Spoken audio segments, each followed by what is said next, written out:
जय हिंद मेरे प्यारे दोस्तों, स्वागत है आपका अपने प्यारे से YouTube चैनल प्ले स्टडी पर। तो दोस्तों, आज की इस वीडियो में मैं बड़े मज़ेदार टॉपिक लेकर आ चुका हूँ, यानी कि जीवन परिचय। वो भी तुलसीदास का जीवन परिचय बोर्ड एग्जाम में आप कैसे लिखेंगे। स्टूडेंट, ये हर साल बोर्ड परीक्षा में पूछा जाता है, ठीक है ना। कितना नंबर का? 4 नंबर का। और मैं आपको बताऊँगा तुलसीदास का जीवन परिचय कैसे याद करनी है, कैसे लिखनी है। अगर बोर्ड एग्जाम में वो तरीके से आप लिख देते हो तो आपको पूरे के पूरे नंबर मिलेंगे, ठीक है ना। और आपको ज़्यादा याद करने की ज़रूरत भी नहीं पड़ेगी।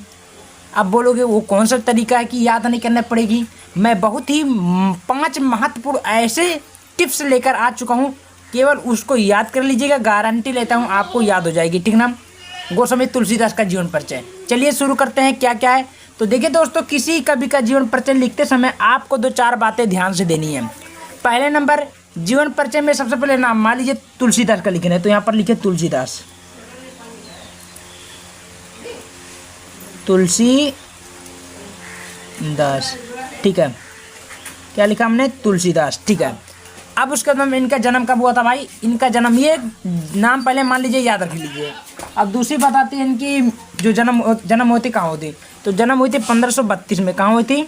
यहाँ पर लिख सकते हैं आप 1532 में, ठीक है। क्वेश्चन में लिख सकते हैं कहाँ हुआ था? बांदा में, तो यहाँ पर आप लोग बांदा लिख सकते हैं। समझ में आ रही है? कोई दिक्कत नहीं।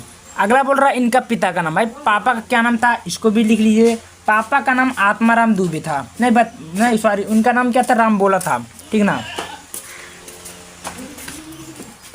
पापा का क्या नाम था? राम बोला।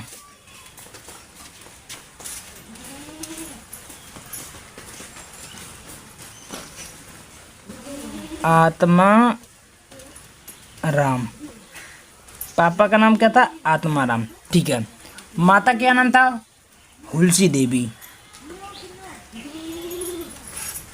हुलसी देवी, ठीक है। समझ में आ रही है बातें? चलिए, हुलसी देवी हो गया। अब इनकी रचना लिख दीजिएगा। रचना क्या थी? एक कोई रचना लिख सकता है, दोहावली, कवितावली, कोई भी लिख सकते हैं। दोहावली, दोहावली, ठीक है। और रचना मृत्यु बस पता होना चाहिए, मृत्यु बस। इतना आप लोग लिख देंगे, अगर आपको पूरे के पूरे नंबर मिलेंगे। अब चलिए मैं आपको शॉर्ट तरीके यानी कि एक्सप्लेन करके बताऊँ आपको कैसे लिखनी है। देखिए, मैं वो तरीका लेकर आ चुका हूँ, देखिए एकदम शानदार तरीके से। केवल ऐसे भाई लिख के आओगे, भाई पूरे के पूरे नंबर मिलेंगे, ठीक है। यहाँ सबसे पहले आपके सामने यहाँ पर दिख रहा होगा, ध्यान से देख सकते हैं, तुलसीदास, ठीक है। तो तुलसीदास का जीवन परिचय आपको कैसे लिखना है वो तरीका देखिए। लिखनी है जीवन परिचय, काले पेन से डालनी है। लिखनी है क्या? यहाँ पर मैं दिखा देता हूँ। लिखनी है आपको तुलसीदास का जन्म सन 1532, इसको काले पेन से कर देनी है। बांदा जिले के राजापुर गांव में हुआ था, ठीक है। कुछ विद्वान, क्या लिखना है? कुछ विद्वान इनका जन्म एटा जिले के सोरो गांव को मानते हैं। इनका बचपन का नाम आत्माराम दुबे था। बचपन में क्या नाम था? आत्माराम दुबे, ठीक है। तथा इनके पिता का नाम क्या था? राम बोला था। इनके पिता का नाम आत्माराम दुबे था तथा ये बचपन का नाम राम बोला था। इतना याद रखना, थोड़ा मिस्टेक कर दिया हूँ। क्या था दोस्तों? ध्यान से देखिए। इनके बचपन का नाम राम बोला था, यानी कि जब पैदा हुए थे तो ये राम शब्द से उच्चारण किए थे इनके मुख से, तो तब से क्या बोलने लगे राम बोला, ठीक है। इनके पिता का नाम आत्माराम दुबे था और इनकी माता का नाम हुलसी देवी था। देखिए, ज़्यादा बड़ा मैं शॉर्ट तरीके से लिखवा रहा हूँ, इतना ही लिख देना। उनका जीवन अनेकों कठिनाइयों के बीच व्यतीत हुआ था, ठीक है। इतना लिखने के बाद आपको सीधे आ जानी है, घुस जानी है साहित्यिक परिचय में। साहित्यिक परिचय में आपको क्या क्या लिखने है उसको मैं बता देता हूँ, उसको भी आप लोग समझ लीजिएगा।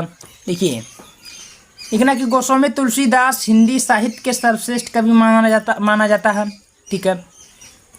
इनका विवाह दीनबंधु की पुत्री रत्नावली के साथ हुआ, ठीक है। अतः कुछ दिन बीतने के बाद ये पत्नी द्वारा फटकार पा जाने के कारण इनके मन में वैराग्य उत्पन्न हो गया। यानी कि अपने पत्नी से बहुत लव करते थे, प्रेम करते थे, और पत्नी द्वारा इन्हें डांट दी और इनके मन में क्या हो गया? क्रोध, यानी कि घिरलापन आ गया उस पर, स्त्री के प्रति, ठीक है। तो यहाँ पर लिखने के बाद लिखेंगे उसके बाद उनका निधन हो गया। उनका निधन कब हुए थे? 1680 ईस्वी में हो गया था। क्लियर हुआ? चलिए, इनकी भाषा क्या थी दोस्त? अब इनकी जो कि 5 बातें इसे ध्यान से समझनी है। तो ये क्या है, इनकी भाषा ब्रज भाषा थी और शैली क्या थी, दोहा चौपाई थी। ठीक है, क्लियर हुआ। चलिए अगला देखते हैं। इनकी जो प्रमुख रचना थी वो दोहावली थी। क्या थी दोस्त, दोहावली। गीतावली, कवितावली, रामचरितमानस, ये उनकी क्या थी, प्रमुख रचना थी। इतना आपको बोर्ड एग्जाम में लिख देनी है और पूरे के पूरे नंबर आपके सामने रखा हुआ है। समझ में आई दोस्त? कोई दिक्कत हो कमेंट के माध्यम से आप जरूर शेयर करें। धन्यवाद।